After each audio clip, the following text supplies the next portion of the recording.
Welcome to Therapy and Theology. I'm Lisa Turkhurst, and with me I have Dr. Joel Muddamalle and licensed professional counselor Jim Kress.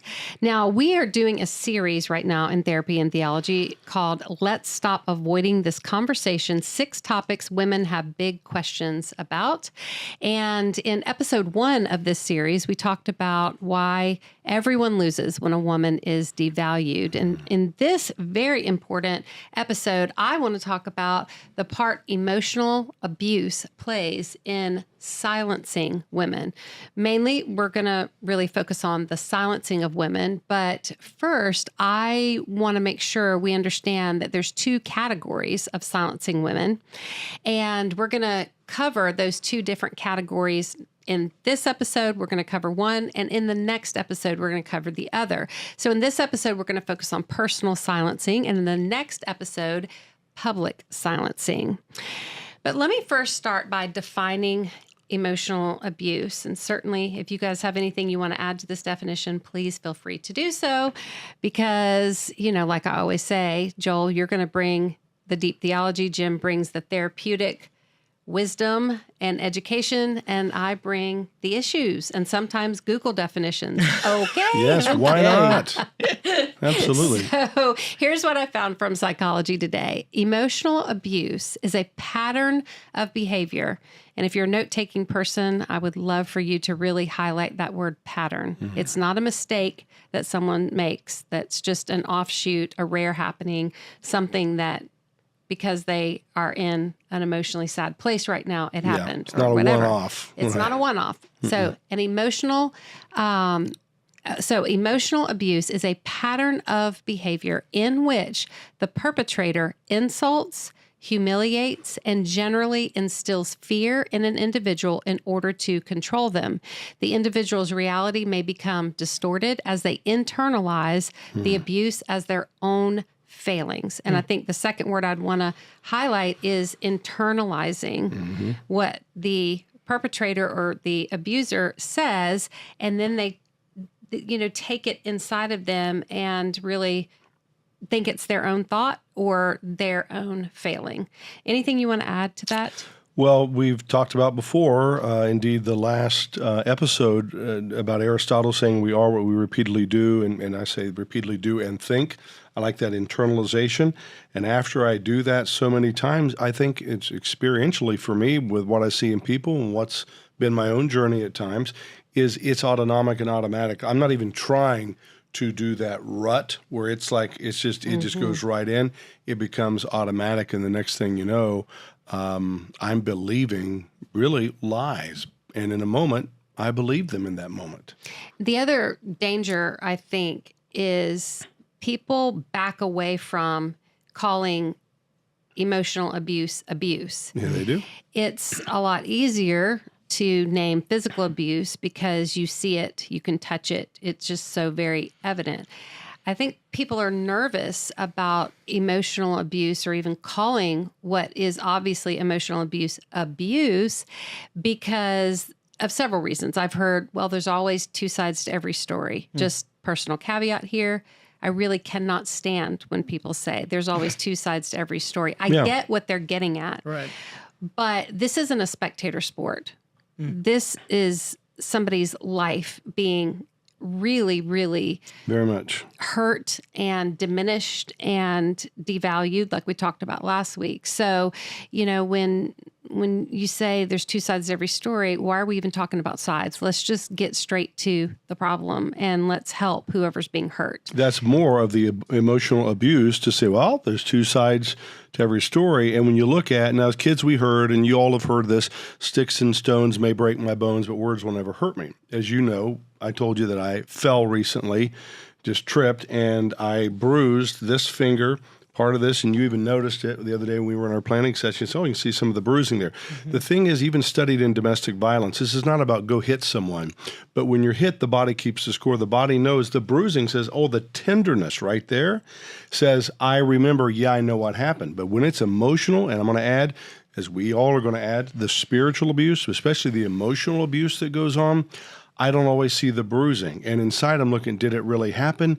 Is it true? The other person may be gaslighting me. We've talked about that before. But the body, at least, so sometimes, keeps the score. Sometimes, I think most of the time, it's worse with emotional abuse, verbal and emotional abuse, than it is with the direct physical. Well, I think, Jim, another important part of that is yesterday when you walked in, you had a splint on your finger. Yeah. It was a visible indication for everybody that was in that room that you had gone through some type of traumatic event, some type of injury. Mm-hmm. We all knew to ask a question, to consider you. Is your writing hand okay? And even in the healing process, right? I think what we've learned is that there's different colors that are associated with different stages of healing. Mm-hmm. Yeah. And yet, when we get to emotional abuse, and we'll talk about spiritual abuse later, there's a deceitfulness around it because it's a hidden trauma. It's an internalized trauma, and it can become very difficult for people on the outside to even know what is actually going on, because there's not like some neon sign over your head that's saying, hey, I'm walking through emotional abuse right now. And so it makes us really consider, how can we identify it and what's actually happening here? Another danger is sometimes emotional abuse has happened for so long. Maybe it was even in your family of origin, and now it's being continued in your current relationship, and it's been happening so long. What should be alarming has been normalized. That's called Stockholm syndrome, right? With anybody in the trauma field knows it, where you take Patty Hearst, that goes way back to the 70s, where you are being held captive, whether you know it or not, emotionally or spiritually by a person, maybe physically, and you, after a while, in Stockholm syndrome, begin to take on love, or maybe the captors, they're actually being nice to me, or this is what I should do. I should allow them to treat me this way, and what I tolerate persists. But that Stockholm syndrome goes on in a lot of emotional abuse. And it's also the telltale sign of dysfunction. Very much. Because we tend to normalize our own dysfunctions and stop calling them dysfunction. And what I worry about sometimes is people are experiencing emotional abuse, but because there's this hesitation to call it what it is, then it starts to get normalized. And the more it's normalized, the more it is perpetuated. Here's what I want to say about that, though. I don't see tons of women rushing so quickly, wanting to call something emotional abuse. I think the assumption is like, oh, we can't give people permission. And it's not just women. Men get emotionally abused too. But, we don't want to give people permission to call emotional abuse abuse, because then they will abuse that phraseology, emotional abuse. But that's not what I'm seeing. I'm sure that happens some. And so I don't want to discount that as a legitimate concern.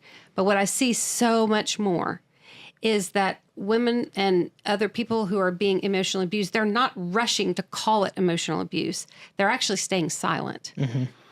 And I think that should be the bigger concern, is that when we don't call something what it is, when we don't call emotional abuse, then that in effect is the silencing of a woman. Which is its own internal, if I may say it that way, emotional abuse, where then I have taken what someone else is doing to me, I internalize it, and it'd be like me taking my finger, which was an accident, and just keep whacking it and just keep going on. That's the danger. I'm calling that naming, not blaming. Like, I'm not going to blame a woman for doing that by any means, or a man. But the idea is I internalize it, and I do that self-inflicted emotional abuse. Remember, there's a great function with this. It seems odd, but blaming myself even blames an attempt to discharge pain and discomfort. Shame, self-hatred at my expense, we've said, that if I do internally emotionally abuse myself in a moment, it's an attempted antidote to pain.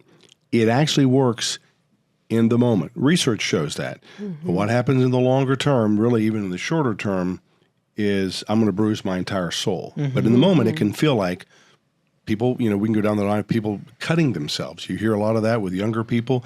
In the moment, not good. All addiction's not good in the, long term, but in the moment, it anesthetizes pain temporarily, only to add more pain to yourself and to other people in your relationships. And so whether a victim is being blamed or a victim is being shamed, both of those would perpetuate this silencing that we're talking about. So this week we're going to talk about personal silencing and how it shows up. So let me just give a couple of examples. I think the silencing of a person, and for the specific nature of this series, we're going to say the silencing of women. I do want to say again, I recognize not all victims of emotional abuse are women, and not all women experience emotional abuse. So I just want to put that on the table. But here's how it shows up. If a woman is experiencing emotional abuse, how it contributes to her being silenced. She feels like maybe it's not right, or she's embarrassed to tell other people what's really going on behind closed doors. I would also add, maybe she doesn't even know the right way to phrase it, and she has her own hesitations to call it abuse. And so she dances around like, yeah, this person hurting me, they may say some things, but they don't really mean it, and all of a sudden they're making excuses for what is truly hurting them. So they don't really want to tell people what's going on behind closed doors. And there's so many reasons for that. Maybe she feels it would be disrespectful to the person hurting her if she shares. And I see this a lot in Christian settings. I'm a Christian. We're all Christians at this table. So I'm not at all calling out Christians. What I am saying is there's this big emphasis, or at least there was a huge emphasis when I was in my early 20s and entering into a marriage relationship. There was such a huge emphasis on the woman is to respect her husband. And I do think women need to respect their husbands. I don't think it's helpful to elevate that to such an extreme that even sharing how she is being hurt is seen as disrespectful.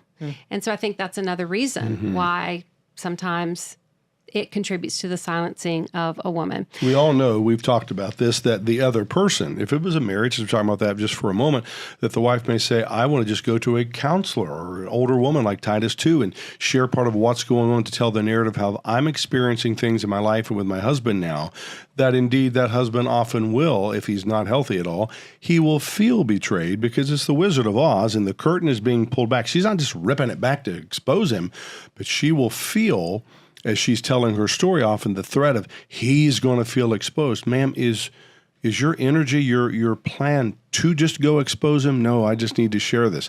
But the perpetrator over here, or the unhealthy person, a guy in many cases, he is going to feel exposed, which we already know that. That's his stuff. And the perpetrator may not even know that what they're doing is emotional abuse. So it's not doing him any favors, or her, whoever the perpetrator is, any favors by not telling, because not telling just perpetuates the behavior. And it might be helpful for them to be educated. Like, this is not acceptable. Maybe they saw it in their family of origin. Maybe they have done it for so long they didn't even realize it was wrong. They don't understand how hurtful it is, or they just are unaware, not aware enough to know, hey, this is really hurtful to this other person. Not only, I think, does the feeling of this could be disrespectful contribute to the silencing of a woman who's being emotionally abused, but I think there's a fear too that if she opens up, nothing will change. And logical. I think a lot of people who have been emotionally abused have experienced that, because so many times I think they are told, well, just go home, encourage him more, love him more. Pray for him. Pray for him. Wash, rinse, and repeat. That's not going to do any good, but I get it. And do we want to encourage our husbands or our significant other or our family member, whoever's causing the emotional abuse? Yes, we want to encourage them. Yes, we want to speak life over them. Yes, we want to pray for them. Yes, yes, and yes. All of those things are good. But when it is contributing to the silencing of a woman, it's taken to an extreme that is no longer good or healthy. So I think part of this is the silencing of a woman. She doesn't know who to share it with, who's safe. And if she fears nothing will change, then what's the point of sharing it anyhow? It's futility, right? Why bother? And the safety part real quick. If I feel that I share this with a person and that person is not safe, we call it a safe container, a safe place, then let's just be real. It can, like a scorpion tail, come back and sting her because the person breaks that level of confidentiality. and they'll just tell one person, and next thing it circles back. But I found in my world that I live in, there's a lot of confidentiality breaking. The scripture, I think, calls that gossip, by the way.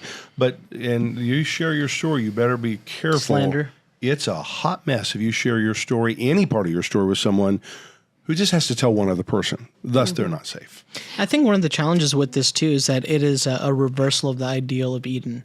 And so we're talking about silencing and what do we find in Eden when God creates this garden? Well, in the ancient world, gardens were the places where kings resided. They were connected to the king's palace. What would you do when you went out into the garden? You would talk and hang out with your family members. And so the very first picture of Adam and Eve in Eden is a beautiful picture of them walking and talking with God. That was normative. So openness, transparency, active communication, that is the setting of human relationships. And I think it's interesting that what the serpent does is actually introduce, I'm going to argue, for emotional and spiritual abuse. And I think both things happen at the same time. And so I wrote on a couple things on spiritual abuse, and I will get it later, but I think it goes with emotional abuse as well. What is it? It's dishonest theological posturing. Wow. It is goal-oriented towards establishing authority and wielding power. It's reframing what is real with an illusion of what they want to be real. It's lacking of charity and humility and consideration. And Jim, this is one I got from you. It's one-sided monologue, not two-sided dialogue. And so at the end of it, the individual is silenced, and it's actually a defaming, actually, of their image that they have of being in the image of God. You know, what's so fascinating to me, one of my favorite verses in the entire Bible is the very last verse of Genesis 2, before we get to Genesis 3, where the serpent comes on the scene. And that verse is, Adam and Eve were both naked and they felt no shame. And I think there is this beautiful picture. They felt no shame because they had no other opinion to contend with but the absolute love for one another and the absolute love of God. And it wasn't just love, it was full acceptance as well. And that gets me to another reason why I think emotional abuse contributes to the silencing of a woman, and that is there's a deep fear she won't be believed. And she believes, I won't believe. I won't be believed. You're going to think I'm making this up or I'm crazy. Boy, thank you. Yeah, or I'm the problem. Yeah, I'm the problem. It's really about me. I have seen that so many. You got to almost plow through that razor wire to get even to have a conversation with them because, no, you don't understand. It's like Tai Chi-ing all your moves away. Like, no, but I am the problem. What will people think? And maybe it's amazing just to get through that for her to even be able to hear.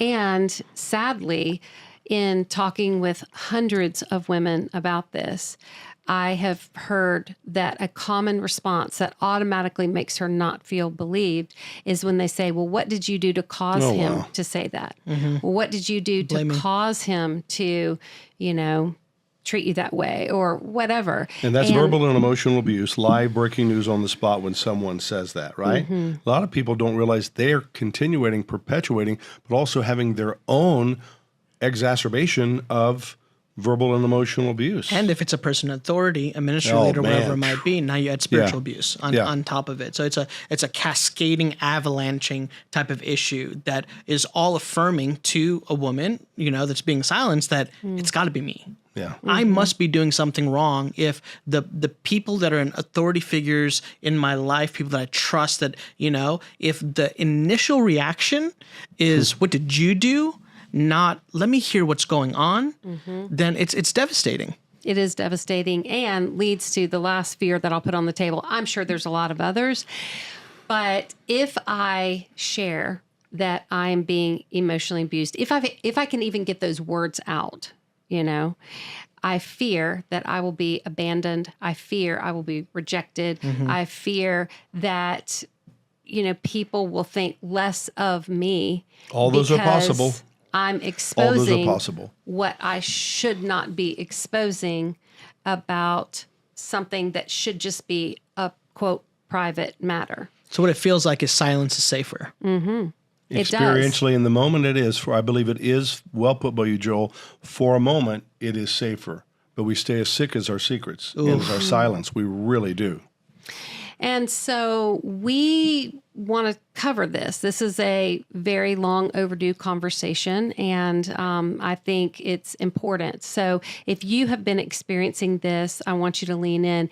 If you feel like I've never experienced this, I still want you to lean in, because I guarantee you someone you know, someone you love, someone you're in a relationship with, someone who is your friend is experiencing this, because it is a pervasive problem. And we want to have you just become more aware of it and give you vocabulary around what's really happening, and then also what we can do about it. As we discuss this very sensitive topic, we do want to operate with discretion, right? We want to be careful. We want to operate with discretion, but we don't want to perpetuate deceit. Well put. There is deceit around the silencing of a woman. And Joel, you've already mentioned that as well. I also want to say that there's a big difference between privacy and secrecy. I do think that sometimes you don't want to invite the weight of public opinion into your very private pain. I do think also, if actions have been elevated to the form where you are not just in a difficult relationship, but as my friend Leslie Bernick says, a destructive relationship. Where there's smoke, there is a fire, and it's time to sound the alarm. We don't want a red flag to have to burn all the way to the ground before we tilt our head and go, it's kind of red, right? And so if there's even a hint of emotional abuse, I think it's time to get a licensed professional counselor involved. And if you don't have a licensed professional counselor, then someone else in your life who is trained specifically on how to recognize emotional abuse. And certainly listening to this podcast is important.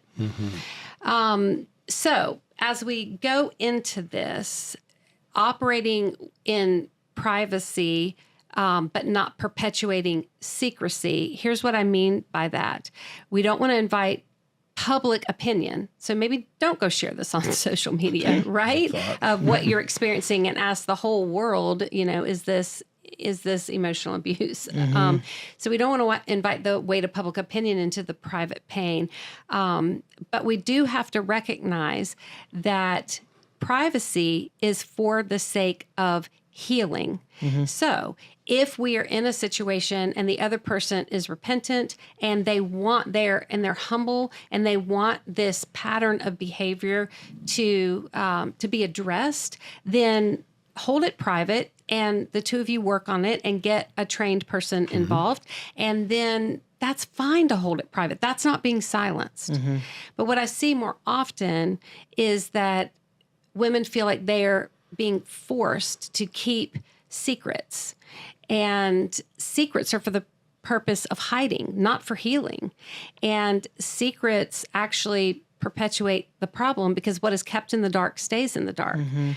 I've also heard the expression, like, who would want to be in relationship? This would be a perpetrator speaking to a victim. Who would want to be in a relationship with someone who shares their deepest, darkest secrets, right? And so that's the perpetrator saying, of course you want to, in order to be in good standing in this relationship, we need to hold private. I think that's what they're trying to say. But basically, you need to keep my deep, dark secrets. And my response to that is, why do you want to be in relationship with someone who has deep, dark secrets, right? Absolutely. But I've also seen that statement thrown out, and other people around go, I don't want to be in a relationship with someone who shares my secrets, and I don't want to be in a relationship who, with someone that I feel would just go out and expose me, right? And they're more concerned about the victim telling the truth and getting help than they are about the person who has the deep, dark secrets. And so I think all of this contributes to the silencing of a woman, especially in terms of emotional abuse. So what do we do about it, Jim? And I loved when we were processing this, you said, first of all, we don't want to take our response to an extreme. So we don't want to take okay, we've gotten to the place where we don't want to be silenced about the emotional abuse we're experiencing. But you made a great point. We don't want to immediately go from being absolutely quiet about it to suddenly swinging the pendulum in the other direction and taking our our voicing of it to such an extreme? Well, we can be. Lord knows I can be a creature of extremes. So I will have no voice, or I will have literally co-signed someone's unhealthy treatment of me. I read a book, a podcast like this one, and I get some insight, which is good insight. And I take this beach ball that proverbially I've held underwater. And I have this in my office. I have a beach ball and I have a hand grenade. It's been gutted, but it's a real hand grenade, right? And I hold it underwater. And finally, I begin to go, yeah, I need to say something here. And I come out like a grenade and I do things. And I have this massive vulnerability hangover later, which means I just went out and said all the stuff. And I'm like, I was not emotionally self-regulated during that time. I understand that. So the idea of being able to slowly be able to find a safe person and begin at 30,000 feet and say, I'd like to tell you, here's what I'm experiencing it, versus coming out, moving from, being, quiet like a mouse and then getting a megaphone. I understand why. That's that danger. It goes quick. When I finally found my voice and I got to proclaim it from the rooftops, you'll regret that, especially if you're doing that in such a way that you have a bit of vengeance. I've seen that. I mean, I want to get somebody. You're going to regret that later if you have integrity, I think. And so, besides just the knowledge of, okay, we want to find our voice, but we don't want to go from mouse to megaphone. Right. So what does that middle ground look like? So what I literally experientially do with people, if I have a chance to work with them, is to have them come in and say, I would like to listen. So I know I'm a safe person as a licensed professional counselor and licensed clinical mental health counselor. I am bound by confidentiality, and they know it. So say, let me hear your story. To use my words in the vernacular, I don't egg them on. Yeah, come on. Wow, woo. I need to act adult, but like a professional, right? At one level, and say, but the 3 words I use is, tell me more. So I'm trying to slowly invite them to put out their data on the table. And because we've talked so much about fact and impact, I'll say, okay, let's stop for a moment. Here's the fact. This is what happened to you. Let's talk for a moment. What's the impact? So I'm already slowing them down, trying to. What do you think that did to you? Remember, the same sun that hardens clay softens butter. What do you think that did to you? And then I'll say, let's just take a thought, gently, and go, where might you be in your family of origin story? Naming, not blaming. Where are you? We said if it's hysterical, often it could be historical. Where did this ever happen to you before? I will leave it right there, and we talked about this in the last podcast. Jesus, the woman at the well. He's deep into the narrative. I mean, he could have said, listen, I'm going to tell you right now, you're sleeping with dudes.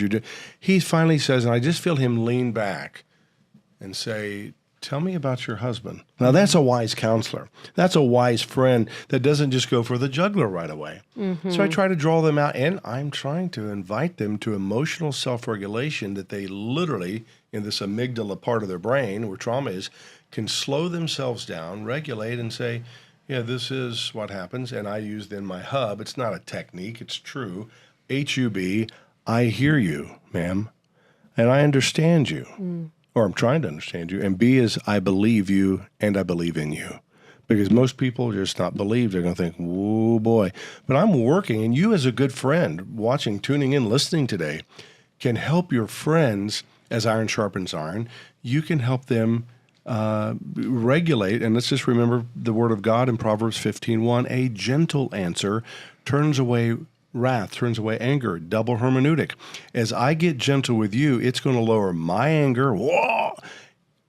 It's soften, and it will help you soften. But harsh words, come on, you ought to get him. I can't believe he did that.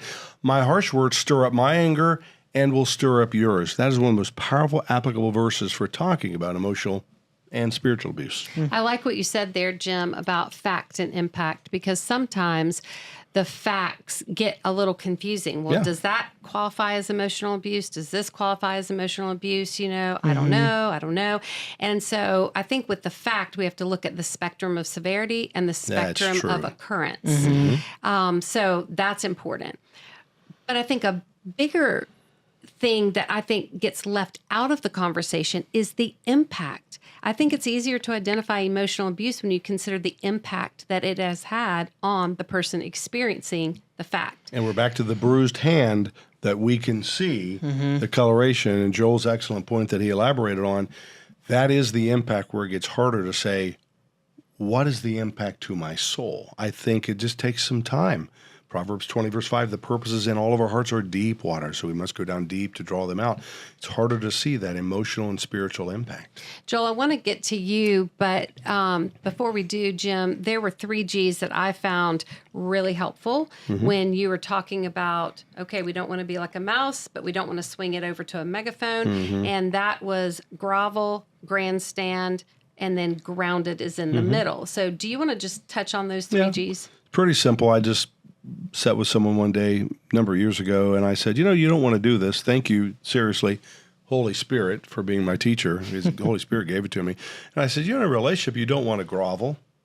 That's just begging and walking on eggshells. If you walk on eggshells, the relationship in integrity is over for the moment. Real integrity in a relationship cannot happen. Real connection, if somebody's walking on eggshells, don't grovel. Please, is there any way? Would you just hear me? Even the voice box tightens.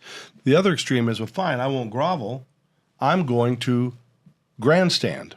And I had a person once, no kidding, say to me, I finally got your point. I stopped walking on eggshells and I said it word for word, I am stomping on eggshells all over my spouse. He kind of missed the point.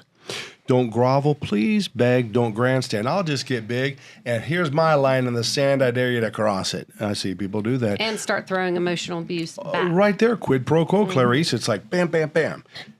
And then to be grounded. And that is to be that healthy adult self. You want to love well, 1 Corinthians 13. When I was a child, I acted like a child, thought, reasoned. I love that. Reasoned. I rationalized like a child. But when I became an adult, no therapist, no Bible teacher, no theologian, for a moment, I put away childish things.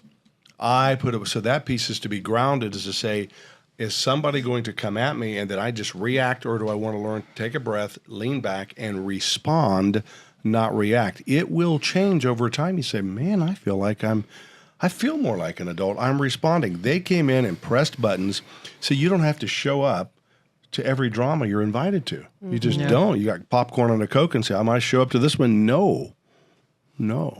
I think that's so good. And I think part of staying grounded is to realize you're empowered to call out hurt without expressing and creating more hurt. Well stated. And so we don't want to grovel, beg that person to change when they may be unwilling or incapable of changing, right? And we don't want to grandstand, throw abuse back at that person. We want to be grounded in the middle, find our voice appropriately, and get help, because ultimately we want the emotional abuse to end. Did you see that, by the way, under the 3rd G, be grounded? Did you see what's right below it? That 4th G snuck in on us, and you know what it is. Grief. We talked about that. We've talked about it in our webinars you and I've been doing with Joel, is the grief. To have all good, healthy boundaries and self-care require grief. What do you mean? But if I have this boundary, this person may talk about me, they may blast me on social media, stop liking my post, or they may divorce me or leave me. And so the idea of staying in that grounded place usually, I think, will require grief. You may not see it coming yet, but the idea, it will cost you something to stay grounded. Always does. Yeah, and to connect these things theologically, I remember when you were talking about this for the first time, Jim, some lights were going off in my mind of thinking of these responses with our identity as image bearers of God. So here's what happens. When you grovel, what you're doing is you're participating in being subhuman. We're actually denying the image of God. And so a woman who goes into a position of silence or grovel, whatever it might be, it is actually denying your image that you rightly bear in God. Grandstanding is now the opposite. It is being superior or akin to being like God. So if groveling is being subpar, sub-image, then grandstanding is actually elevating yourself above the image that was given to you, that was granted to you. It's a position of superiority. So being grounded is actually rightly living out the reality of being in the likeness and image of God. And so then I'm going to connect the 4th one. Well, how do you do this? Grief. That's what you just described. Grief is the counterbalance. It's the protection for us to keep us from falling too deep into groveling or elevating too high into grandstanding. And grief taps into humility, and humility is what grounds us. And I think that's so important. And I just want to, just from another standpoint, when we hear silence, I want us to be careful that we don't equate silence with like a one-dimensional not talking.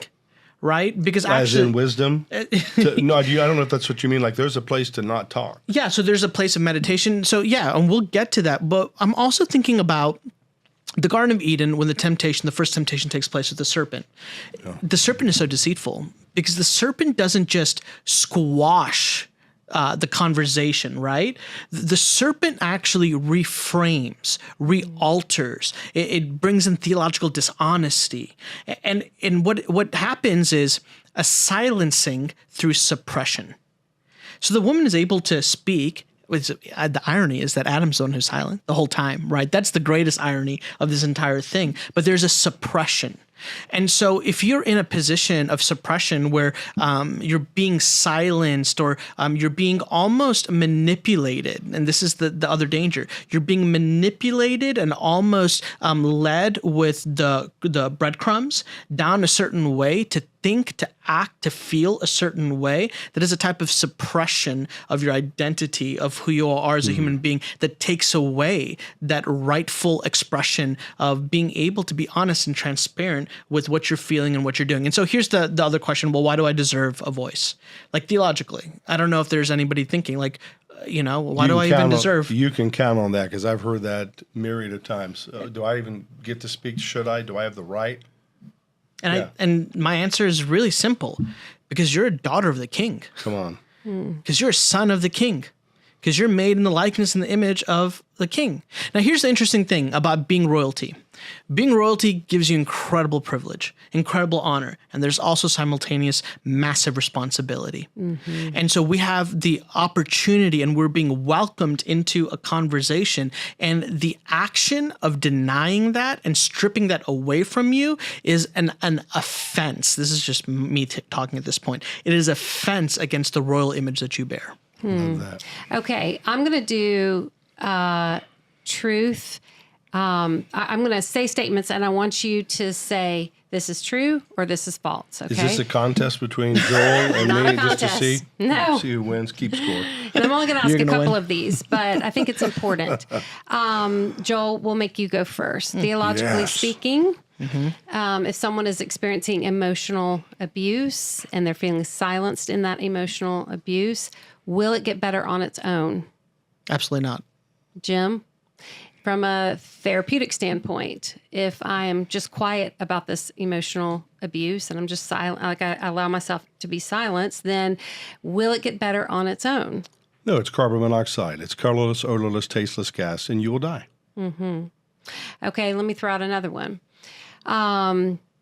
If I stay quiet about this issue, then eventually the other person is going to have this great revelation that what they're doing is wrong, and immediately know how to repair this hurt that they have caused me. The theologian in me is going to have to nuance this a little bit. Is it possible? Well, sure, the Holy Spirit can do anything at any time. Is it probable? No. Okay. Good answer. Yeah. And I think human wisdom and godly wisdom requires us to not live in the fairy tale land of the possibility when we have the plausibility, the actual ability to step into what is necessary in order to make action. So, Jim, I'm going to ask you the same question. I'm going to change it just Please. a little bit. If doing things that are qualified or that considered emotional abuse, if there is this pattern of behavior, will the perpetrator or the abuser, even if they recognize finally that what they're doing is wrong, will they on their own know how to repair this? You nuanced that question, and I love that because Jesus looked upon them with compassion. I want to look at them with a long, bony finger. I like how you asked that, and that is, it's Psalm 51. I take all my people to that if they'll go, and that's a broken and contrite heart and spirit. But I like to invite them. I'm Ezekiel, the watchman on the wall. I warn, and then my hands are off. if they're there and I'm saying, do you want to change? Watch, are you willing to change? Are you willing to call it this? I don't know. Wait, take a step back. Are you willing to call it emotional abuse and verbal abuse? Maybe. If not, are you willing to be willing? And then I get them. Usually someone will go, yeah, I can see that. Have you ever been emotionally abused yourself? Let's just play with the term. They say, yeah, I have. Then I believe they can move forward. But there's also, again, the cost of what they're going. It's a whole operating system for many. They have to change. And it's a buy one, get one free. Listen, when you verbally emotionally abuse another person, it's going to come right back on you. Your other-centered contempt for other people, like the Word of God tells us in John, you're a murderer in your heart. You hate someone. You're a murderer in your heart. It will always come out of your own self-hatred and self-contempt. That's been proven. Books are written on it. So that's proven. So if they want to change and are willing to, here's what it's going to take. And a lot of times change in life, in the Christian life, and this is a direct old Christian quote, the Christian life and real change has often not been tried and found difficult. The truth is the Christian life and real change has been found difficult and left untried. The rich young ruler. I mean, I'm all learned. I want to change, Jimbo. I'll do anything. Here's what it will cost you. You can't do it on your own operating system. And he went away sad. I give him a break. The rich young ruler said, I'm all in. I want help. People come to us for help, theological help, counseling help, what have you. I want to change. Here's what will cost you to do that. Back to grief. And often I've people just, it cost me too much. I didn't have to go through all that. I don't want to look at my family story. I'm out of that. So someone who is being emotionally abused, it's not going to get better on its own. And even if the perpetrator says, okay, I realize this is wrong, chances are they are going to need to be theologically discipled. Absolutely. To know how to take healthier steps, and probably both, discipled in the spiritual sense and equipped in the emotionally healthy sense to know even what an emotionally healthy relationship looks like, and certainly the steps that they're going to need to take to repair the situation that they're currently in and with that relationship. Discipleship is a process. I know, Jim, you're going to have a lot to say about this, but Just amen. as long as it took you to get into this mess, it is an unhealthy reality or perspective to think that with a snap of the finger, you're going to get yourself out and you're going to live in healthy patterns. You're going to create healthy rhythms. It takes work and it takes effort and it takes the family of God that comes alongside of you to encourage you. Mm-hmm. It takes a deep sense of humility to recognize that there is some clinical license, like therapeutic work that is absolutely necessary. And so we've got to be careful not to reduce this thing down to it being, this quick fix. It takes work and it takes time and there's consequences that are all around it. Mm-hmm. And we've got to be able to deal with those. In the new book that I have, it's called Good Boundaries and Goodbyes. And it releases in November of 2022, depending on whenever you're listening to it. It may or may not already be out.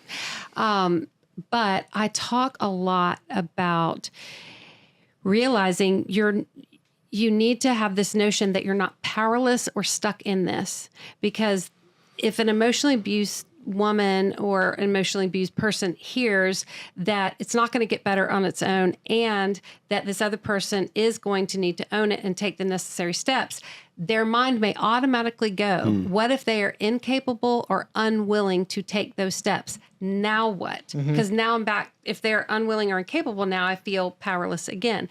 So that's where we have to realize where there is the presence of this kind of chaos, it usually means there is a lack of boundaries. And you can be empowered to have healthy boundaries. That does not mean that you put a boundary on this other person to try to force them to change, but rather you recognize I need to boundary myself to protect myself from the emotional abuse that I may be experiencing. And in doing that, you may not be able to get this other person to stop doing what they're doing. Yeah. Therefore, you need to reduce the access that they have so that the impact of their continued pattern of behavior will not devastate you. So I would encourage you, boundaries are an important part of this discussion. We're not going to unpack those today because we just don't have time, but that is an additional resource I think you would find very helpful. I want to end today. What are the next steps? Like if you do feel like because of emotional abuse, you have been silenced, I'm going to give a couple and then you guys can take it wherever you want to go with it and realize we're running short on time. Okay.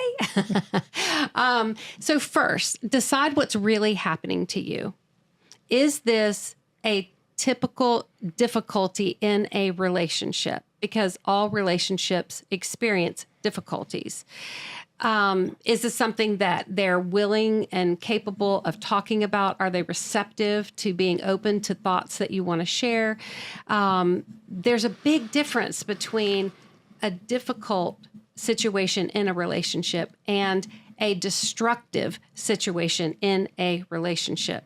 Destructive means you are losing the best of who you are. Mm-hmm. You're being diminished. You are being harmed in the emotional response, even that your body is having to this. So you've got to be honest.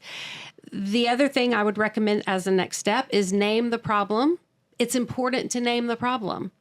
If we don't name the problem, then we may not be able to work on the problem. That's right. Or we may work on the wrong problem. Mm-hmm. We may take such ownership of this happening that we think we are the problem.